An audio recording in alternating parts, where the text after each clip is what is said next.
Endoscopic diastasis repair abdominoplasty. Woo woo!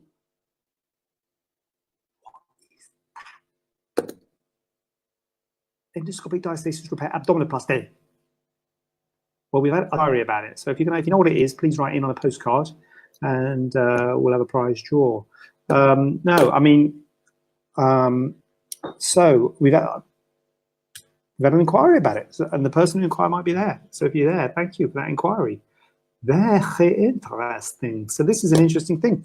So what is that? Well, endoscopic diastasis. So diastasis repair is basically your rectus abdominis, your six-pack. You see people with a six-pack. I would show you mine.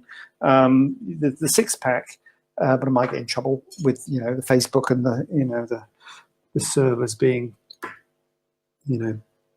inundated. So the six-pack is what the six-pack is. There's that rectus abdominis muscle. They're two muscles side by side, and they've got those tendinous intersections, those lines which actually give you the six-pack. But anyway, they're two muscles that go straight down in your tummy. And when you have a diastasis of your recti, the rectus muscles become splayed apart, and that again is putting on weight and having children stretches the tummy, the intra-abdominal contents. Those muscles get splayed apart. Then people who do exercise and work out and things and can strengthen the muscles. But if the muscles are splayed apart, then part of a tummy tuck is to bring the muscles together again, and that's a diastasis repair.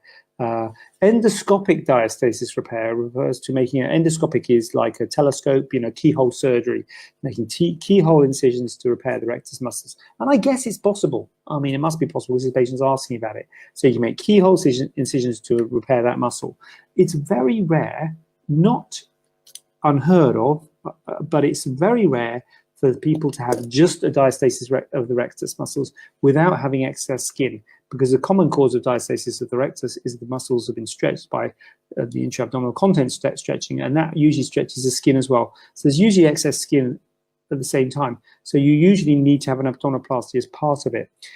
This person asking presumably doesn't need an abdominoplasty and just wants, because the endoscopic repair is keyhole surgery. Keyhole surgery is just tiny incisions, so no skin is removed. So there'll be no skin tightening if you do endoscopic repair of the diastasis of the rectus. Oh, Rebecca's coming with a question. So no skin tightening with that. So it is something that is possible. I wouldn't do it personally because I don't do endoscopic surgery. I don't do endoscopic or laparoscopic. Have you heard of laparoscopic when they go into the sort of belly, like the general surgeons do gallbladders and things? So that would be a general surgeon who does bowel sort of surgery, and they are familiar with doing endoscopic things, and they're familiar with repairing hernias and what have you. So a general surgeon would be your point of call if you're interested in endoscopic diastasis repair of the rectus. Endoscopic diastasis repair abdominoplasty doesn't make sense. I know I wrote it there. I think I wrote it there because the person, that's what they inquired about. Because an abdominoplasty is the skin removal and tightening of the skin. So endoscopic diastasis repair will be something on its own because it's endoscopic. An abdominoplasty is when you take all the skin out and tighten the skin. So that's a sort of separate thing.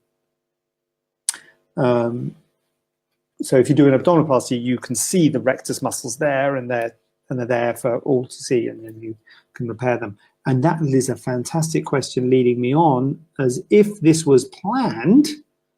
Rebecca, you are a legend, because you've asked, how do you know if you need a mini tummy tuck or a full tummy tuck? That is an excellent question, because that is related to that last question. So it's almost like we planned this, Rebecca, almost like this was a professional show. After 3 sections, I think I would like 1. Yes. Okay. Very good question. And really, it's how do you know? It's not. I think about plastic surgery. It's not really. There's not that many set things, and a lot of it is opinion and judgment and what have you. But I'll tell you in general terms, most people need a full tummy tuck. I think that's fair to say. A full tummy tuck. When you talk about it, mini tummy tucks are shorter scar, quicker recovery, cheaper, no scar around the belly button. Sounds fantastic. I'll have a mini, please. Give me a mini all day long. The problem is it's less of a result. And when you look at the result of a mini compared to a full, it does give less result. A mini only really fixes the bulge above your cesarean section scar. It is very good. If you've got a bit of a bulge above your cesarean section scar, a mini is really good at that, and a mini will fix that, and it gives you a scar which is slightly longer than your cesarean scar, no scar around the belly button, and it just tightens that skin, might pull your belly button down a little bit, but no scars. You know, when you're in a bikini and things, there's no scars on your tummy, and that is, you know, good for those patients. But it doesn't really do anything to the sides out here, and it doesn't do anything above the belly button. It doesn't tighten any of the skin above the belly button, because the belly button, you can't get any pull. A full tummy tuck, all of the skin from the belly button down to your cesarean scar, all of that skin gets removed, and then the skin that's from the belly button up to your rib cage gets pulled down to become the whole of your abdomen, and then your belly button pops out through a bit of that skin. So you get a scar around the belly button and a much longer scar, much longer than your cesarean scar, in a similar position to your cesarean scar. Hi Tracy, good to see you. Glad you can make it. So it's in a similar position to your cesarean scar, but it's much longer than your cesarean scar, but it does contour the whole abdomen a lot better, a full tummy tuck. So there's no real obvious answer. You know, it's really after examination and really what, again, patient expectation, what outcome you want, because obviously you want the best outcome and the best tightening of your skin and the best, you know, best for your tummy, but then also you want the shortest scar, you want less downtime. So you've got to balance the mini and the full. There's often, well, we would often give you an opinion on it, but you know, it's like, sometimes it's like, well, you could have a mini, but it's going to give you less of a result, but it'll be, you know, less money and less downtime and less scarring. And you might think, actually, you know what, on balance, I'm up for that. Or you might say, actually, no, I don't, if I'm going to pay that much, because a mini's not that much less than a full. So if you're going to pay that much, a full gives a better contouring. In my experience, a full is the more common one. But you need to have a chat about what's right for you. And yeah, Tracy's given me, I think that's clapping, is it? And Sarah, I hope it's clapping or waving, is it? What's going on with the names? Because that photo doesn't look like Sarah. That's not Sarah Louise. Anyway, I will get into this. Have the names gone funny on Facebook tonight or what? Or have you changed your name? Not Matt. Anyway, right, what am I doing? Oh, look, Rebecca's back in. Rebecca's back in. Back in. Another great question, Rebecca. Oh, we have to, couldn't have planned it better, Rebecca, great question. I'd love a full one. Thumbs up for that. Sorry, where was that? Rebecca. How long after having a C-section can you have one? Very good question. Very good question. Couple of things at play. First of all, you've obviously had a C-section, so you just had a child, so you've got a small child, so you've got to bear that in mind. There's a small child in the mix, and a tummy tuck is quite a big op. And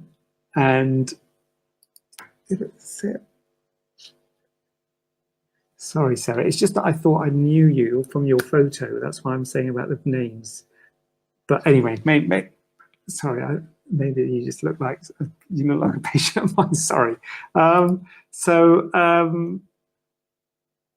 thought the name. Anyway, I'm going above myself. So there's a couple of things in play. Obviously, you've got a child around, so you've got to take that into account. Because a tummy tuck, mini or full, is a big deal. Full is a bit of a bigger deal than a mini, but they're both a big deal.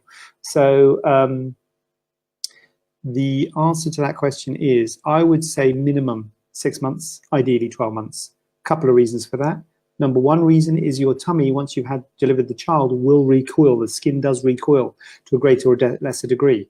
So you might say, oh, I know I'm going to need one, but you know, it might recoil to a degree. So you have to give it a chance to recoil to see it, to make it as good as it's going to get. To see, you know, you might not need a tummy tuck, you know, or you might need a mini instead of a full, you know. So the longer you leave it, the better, to give it a chance to recoil. Also to get the weight sort of stabilized. Often the weight's a little bit up and down after you've had a child. And again, referring back to the BMI question, you know, you want to get your weight stabilized before having this sort of surgery. But the other thing you've got to think about is the fact you've got a child. You know, it's difficult. You know, you say, oh no, I've been lifting for 6 weeks. If you've got a child, you've got a 6-month-old child, you can't not lift them. So you have to lift them. I knew it. I knew it wasn't Simcock. Right. Thank you.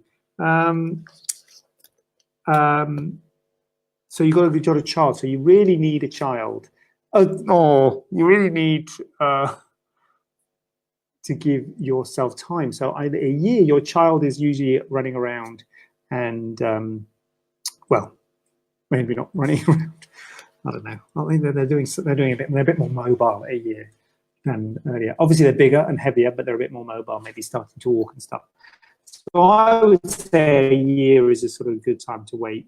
Minimum, no maximum. Wait, but I know obviously people are keen to get it done. But I would say 6 months is minimum. 6 months is minimum, and a year is sort of reasonable. And 6 months is really just sort of an absolute minimum.